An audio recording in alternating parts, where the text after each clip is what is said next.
those nascent moments of hopefulness felt even by the greatest poets of all time. Welcome to Strip Coverlet, where we squeeze the bigger picture out of literature. I'm Adrian Ford, and we are here for another poetry discussion, which will take place, of course, in two separate poetry playlists here on the channel. Number one, the poetry discussion playlist, plain and simple, but number two, the Emily Dickinson playlist, a playlist of videos comprised completely of poems from the greatest poet of all time. Today's poem, "'Tis so much joy, 'tis so much joy," and it reads as such. "'Tis so much joy, 'tis so much joy, if I should fail, what poverty! And yet, as poor as I, have ventured all upon the throw, have gained, yes, hesitated so, this side of victory. Life is but life, and death but death. Bliss is but bliss, and breath but breath. And if indeed I fail, at least to know the worst is sweet. Defeat means nothing but defeat. No drearier can befall. And if I gain, O gun at sea, O bells that in the steeples be, at first repeat it slow, for heaven is a different thing, conjectured and wakened sudden in, and might extinguish me." So it seems to me that the question at hand is a potential partner, right? "O bells that in the steeples be, at first repeated slow, for heaven a different thing." This is the nervousness, our speaker being caught up in the nervousness around asking someone out or being asked out or approaching someone that they have a crush on, etc.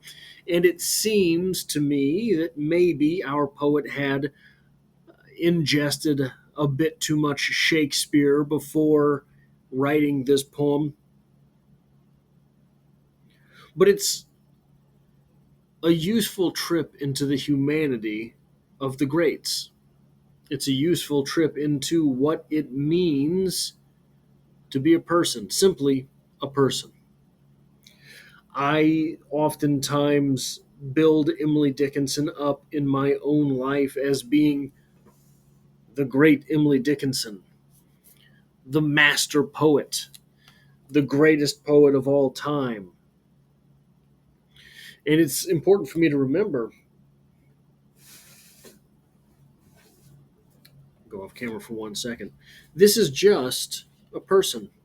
We have, in fact, what we believe to be the very first poem she ever wrote, or at least the very first poem she ever wrote that was uh, saved for us.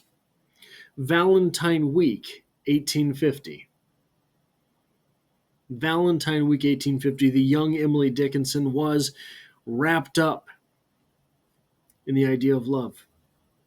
"Awake, ye muses nine, sing me a strain divine, unwind the solemn twine, and tie my Valentine.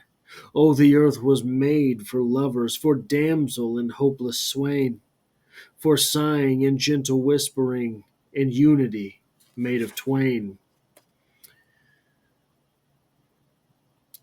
This is just a person. Emily Dickinson, fallible. Emily Dickinson, hopeful.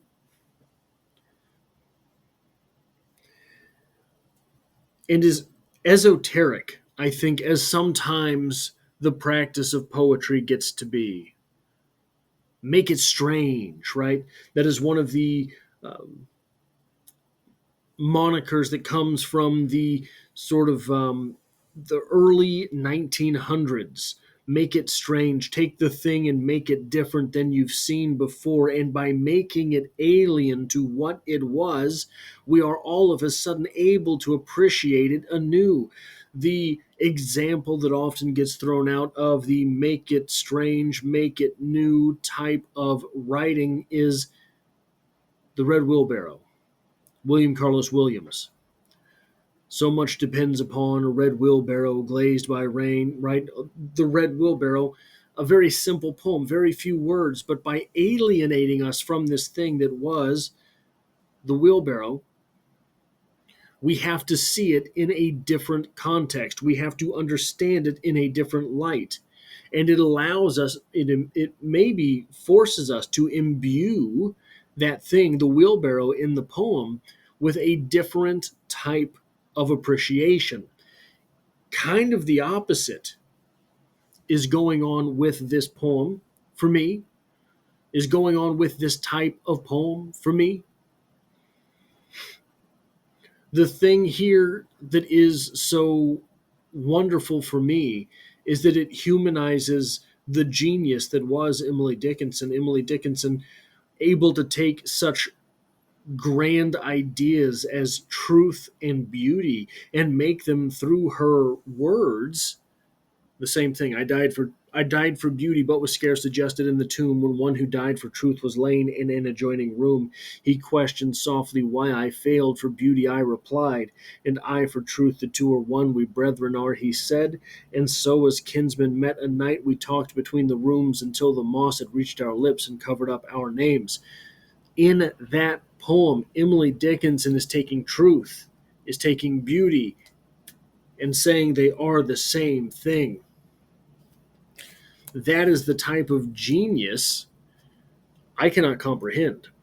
That is the level of genius that is so foreign to me, so strange, that by making simply the speaker, by making the author herself new, by making Emily Dickinson strange to what it is that I experience from her, right? Making Emily Dickinson strange from what I expect from the writer, from the speaker, from the poet herself, forces me to look at her in a different way, forces me to wonder what it was in her life that made her feel so nascent, made her feel so nervous, so nascently nervous. And it was probably just some other human, right? Isn't that even more ridiculous? That it was probably just some other human that made Emily Dickinson put the words life is but life and death but death on paper? Who was it that could have scared Emily Dickinson so that she thought, oh, you know what, if I die approaching him, then I'll just be dead. Yeah, life is life and death is death, whatever. How wonderful could that person have been? But probably not, right? Probably that individual, had he taken Emily Dickinson up, had they been a couple, Emily Dickinson might not have gifted the future those 1,775 poems that she gifted us with. There's someone like that for you. Maybe it's Emily Dickinson. Maybe it's Chris Cornell, two of my favorites. Maybe it's Charles Bukowski. Maybe it's Ernest Hemingway. Maybe it's Stephen King. Maybe it's George Saunders. Maybe it's any of these. I think it's important to understand that almost universally, underneath the facade of the creator, the facade of the artiste, there's trouble, there's damage. Emily Dickinson seems to have been a deeply troubled individual. It is difficult for me to answer the question if her life could have been better, but I wouldn't get these poems. What I want for that? If I could snap my fingers and all of a sudden Emily Dickinson, instead of leading the life of isolation that it seems she led, would have been married at 18, the way it was back then, been a mother, but never written these poems. You'd like to think for the sake of humanity, your humanity, that you would say, yeah, I'll snap my fingers.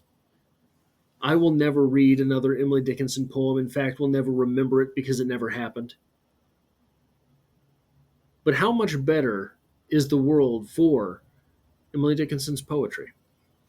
That is all I have for this poetry discussion. If you like or appreciate what it is that I do here, hitting the like button really does help me out, as it tells YouTube to share this video with other literature lovers. And if you find yourself here by chance but not design, literature is the only thing I talk about on this channel, dropping multiple videos every single week, and I hope to have you back for the next one.